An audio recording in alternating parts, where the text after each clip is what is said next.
नमस्कार दोस्तों, जैसा कि हम लोग इसके पहले वाले वीडियो में पढ़े थे कोशिका से related questions, one liner questions कैसे आते हैं।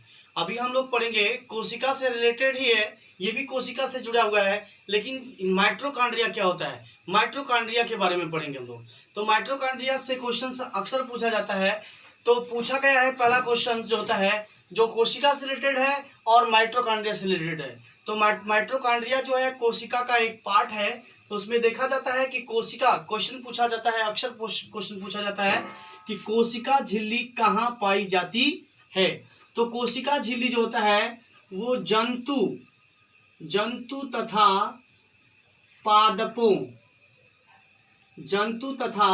पादपों में पाई जाती है। तो कोशिका झिल्ली कहाँ पाई जाती है दोस्तों? तो जंतु तथा पादपों में पाई जाती है। अगला क्वेश्चन है माइटोकॉन्ड्रिया का हिंदी नाम क्या है।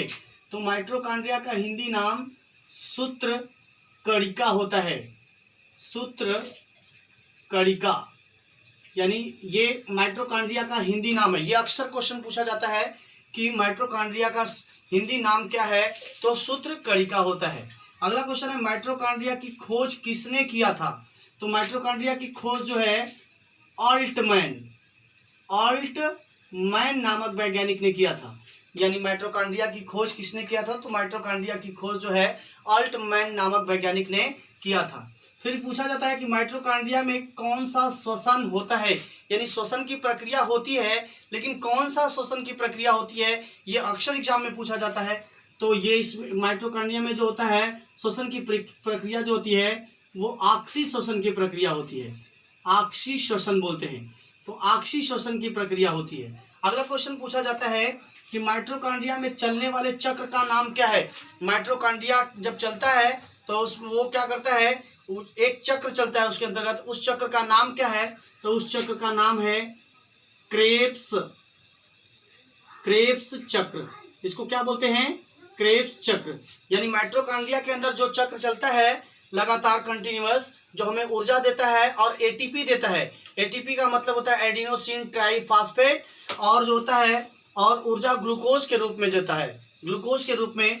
तो माइटोकॉन्ड्रिया में चलने वाले चक्र का नाम क्या है? क्रेब्स चक्र। और जब क्रेब्स चक्र चलता है तो हमारे शरीर को ऊर्जा मिलती है, और वो ऊर्जा ग्लूकोज के रूप में तथा उसके साथ साथ एटीपी के रूप में मिलती है। तो अगला क्वेश्चन पूछा जाता है कोशिका का पावर हाउस या शक्ति गृह किसे कहते हैं। यानी यहाँ पे कहा जाता है कोशिका का पावर हाउस या शक्ति गृह किसे कहा जाता है। तो कोशिका का पावर हाउस या शक्ति गृह की बात करें, कोशिका का पावर हाउस या शक्ति गृह किसे कहा जाता है?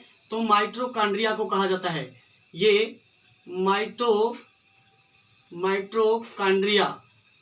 माइटोकॉन्ड्रिया को कहा जाता है, ये कोशिका का शक्ति गृह कहा जाता है। अगला क्वेश्चन पूछा जाता है कि माइटोकॉन्ड्रिया की आंतरिक दीवारों को क्या कहा जाता है। माइटोकॉन्ड्रिया की आंतरिक दीवारों को क्या कहा जाता है? तो माइटोकॉन्ड्रिया की आंतरिक दीवारों को क्रिस्टी कहा जाता है। यानी माइटोकॉन्ड्रिया की आंतरिक दीवारों को क्रिस्टी कहा जाता है। यहाँ पे देखते हैं दोस्तों, तो माइटोकॉन्ड्रिया की आंतरिक दीवारों को क्रिस्टी कहा जाता है। यानी माइटोकॉन्ड्रिया की आंतरिक दीवारों को क्रिस्टी कहा जाता है। अगला क्वेश्चन पूछता है कि कोशिका के अंदर आंतरिक अंगों की रक्षा कौन करता है। यानी कोशिका के अंदर आंतरिक अंग जो होते हैं, कोशिका के अंदर आंतरिक अंग भी पाए जाते हैं, उन आंतरिक अंगों की रक्षा कौन करता है? तो उन आंतरिक अंगों की रक्षा जो है प्रदव्य जालिका करती है। ये प्रदव्य जालिका करती है। और ये प्रदव्य, अब पूछा जाता है कि प्रदव्य जालिका को क्या कहा जाता है। यानी प्रदव्य जालिका को क्या कहा जाता है? तो कोशिका का कंकाल कहा जाता है। यानी कोशिका का कंकाल, यानी प्रदव्य जालिका क्या कहा जाता है? यहाँ पे प्रदव्य जालिका को क्या कहा जाता है? तो कोशिका का कंकाल कहा जाता है। वो भी कौन सा कंकाल कहा जाता है? तो आंतरिक कंकाल कहा जाता है। ये आंतरिक कंकाल कहा जाता है। दोस्तों याद रखना कि कोशिका का आंतरिक कंकाल क्या है? तो प्रदव्य जालिका। अब यहाँ पे प्रदव्य जालिका को कोशिका का आंतरिक कंकाल कहते हैं। फिर कहा जाता है कि प्रदव्य जालिका जो होती कितने प्रकार की होती है? तो प्रदव्य जालिका जो होती है वो 2 प्रकार की होती है। ये कितने प्रकार की होती है? तो 2 प्रकार की होती है। अब पूछा जाए कि कौन कौन सी होती है, तो पहला देखा जाए तो एक होता है स्मूथ ER होता है, जिसको इंडोथर्मिक या इंडोप्लाज्मिक रेटिकुलम कहा जाता है, स्मूथ ER। और दूसरा जो होता है रफ ER बोलते हैं। यहाँ पे जैसा कि अब क्वेश्चन हमने प्रदत्त जालिका कितने प्रकार की होती है, तो 2 प्रकार की होती है, एक स्मूथ ER होता है, दूसरा रफ ER होता है। अब उसमें पहला पॉइंट हम देखते हैं, तो पहला लिखा है कि स्मूथ ER को देखो इंडोप्लाज्मिक रेटिकुलम कहा जाता है।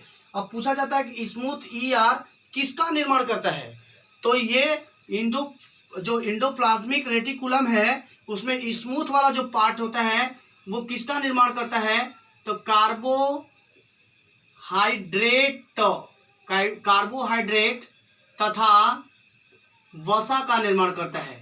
किसका निर्माण करता है, तो वसा का निर्माण करता है और कार्बोहाइड्रेट का निर्माण करता है। अगला क्वेश्चन पूछा जाता है, जब ये स्मूथ वाला करता है, इस मतलब चिकना वाला भाग ऐसा काम करता है, कार्बोहाइड्रेट तथा वसा का करता है, निर्माण करने का काम करता है या संश्लेषण करने का काम करता है, तो रफ ER जो होता है किसका निर्माण करता है, तो रफ ER जो होता है ये प्रोटीन का निर्माण करता है या प्रोटीन का संश्लेषण कह सकते हैं कि संश्लेषण करता है। संश्लेषण मतलब होता है यहाँ पे निर्माण करना, यानी प्रोटीन का निर्माण जो होता है रफ ER कहा जाता है। क्यों? अब यहाँ पे अगला क्वेश्चन पूछा जाता है, कोशिका के अंदर सबसे छोटा अंग क्या है, यानी सब कोशिका के अंदर सबसे छोटा अंग क्या है, उस अंग का नाम है राइबोसोम।